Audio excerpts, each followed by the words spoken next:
പത്മജ ബി.ജെ.പിയിലേക്കെന്ന വാർത്തകൾക്കിടെ തൃശൂരിൽ കെ കരുണാകരന്റെ സ്മൃതി മണ്ഡപത്തിൽ നിന്ന് തെരഞ്ഞെടുപ്പ് പ്രചാരണത്തിന് തുടക്കമിട്ട് ടി.എൻ. പ്രതാപൻ. പുതിയ സാഹചര്യത്തിൽ ഔദ്യോഗിക സ്ഥാനാർത്ഥി പ്രഖ്യാപനത്തിന് കാത്തുനിൽക്കേണ്ടതില്ല എന്ന് രാമനിലയത്തിൽ ചേർന്ന യോഗത്തിൽ നേതാക്കൾ തീരുമാനിക്കുകയായിരുന്നു. ലീഡർ എന്ന ആദരവോടെ വിളിക്കുന്ന കെ കരുണാകരന്റെ മകൾ ബി.ജെ.പിയിലേക്ക് പോകുന്നതിന് ഞെട്ടലിലാണ് തൃശൂരെ കോൺഗ്രസ് നേതൃത്വം. വിവരങ്ങളുമായി സൂരജ് സജ്ജീകരണം. സൂരജ്, ലോക്സഭാ തെരഞ്ഞെടുപ്പാണ്. അവിടെ തൃശ്ശൂരിൽ ഇക്കുറി ഇഞ്ചോടിഞ്ച് പോരാട്ടം എന്ന പ്രതീതി ഇപ്പോൾ തന്നെയുണ്ട്. അവിടെ ടി.എൻ. പ്രതാപനെതിരെ ആന്റി ഇൻകുംബൻസി ഉണ്ട് എന്ന് നേരത്തെ തന്നെ കേൾക്കുന്നുണ്ടായിരുന്നു. അതിൻ്റെ കൂടെ ആ തട്ടകം അവിടെയായിരുന്ന കരുണാകരൻ്റെ മകൾ പാർട്ടി വിട്ട് ബി.ജെ.പിയിലേക്ക് പോകുന്നത്, ഇനി അവർ ചാലക്കുടിയിൽ മത്സരിക്കാൻ വരികയാണെങ്കിലൊക്കെയുള്ള സാഹചര്യം ആശങ്കയോടുകൂടി തന്നെ കോൺഗ്രസ് കാണേണ്ടി വരും. സൂരജ്.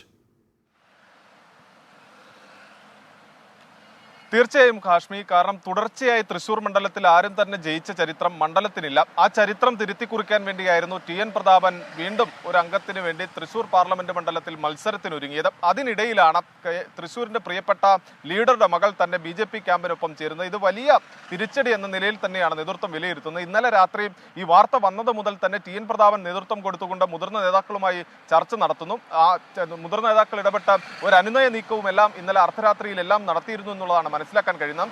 അത് പരാജയപ്പെട്ടതോടുകൂടിയാണ് ഇന്ന് അതിരാവിലെ തന്നെ DCC പ്രസിഡന്റും അതുപോലെ തന്നെ AICC അംഗം അടക്കമുള്ളവർ ഈ രാമനിലയത്തിൽ എത്തിക്കൊണ്ട് ടി.എൻ. പ്രതാപനുമായി ഒന്നിച്ചു ചേർന്ന് എന്താണ് തുടർ നീക്കങ്ങൾ എന്ന് ചർച്ച ചെയ്യുന്നത്. അങ്ങനെയാണ് അടിയന്തരമായി തന്നെ ഔദ്യോഗിക പ്രഖ്യാപനത്തിന് കാത്തു നിൽക്കാതെ സ്ഥാനാർത്ഥിയായി ടി.എൻ. പ്രതാപനെ പ്രഖ്യാപിച്ചുകൊണ്ടുള്ള പ്രചാരണ പ്രവർത്തനങ്ങളിലേക്ക് കടക്കാൻ തീരുമാനിച്ചത്. അതും ലീഡറുടെ സ്മൃതി മണ്ഡപത്തിൽ പുഷ്പാർച്ചന അർപ്പിച്ചുകൊണ്ട് ഈ പ്രചരണം തുടങ്ങാൻ തീരുമാനിക്കുന്നു. അങ്ങനെയാണ് ഇന്ന് കെ കരുണാകരന്റെ സ്മൃതി മണ്ഡപത്തിലെത്തി പുഷ്പാർച്ചന നടത്തിക്കൊണ്ട് ടി.എൻ. പ്രതാപൻ ഈ പ്രചരണം തുടങ്ങിയത്.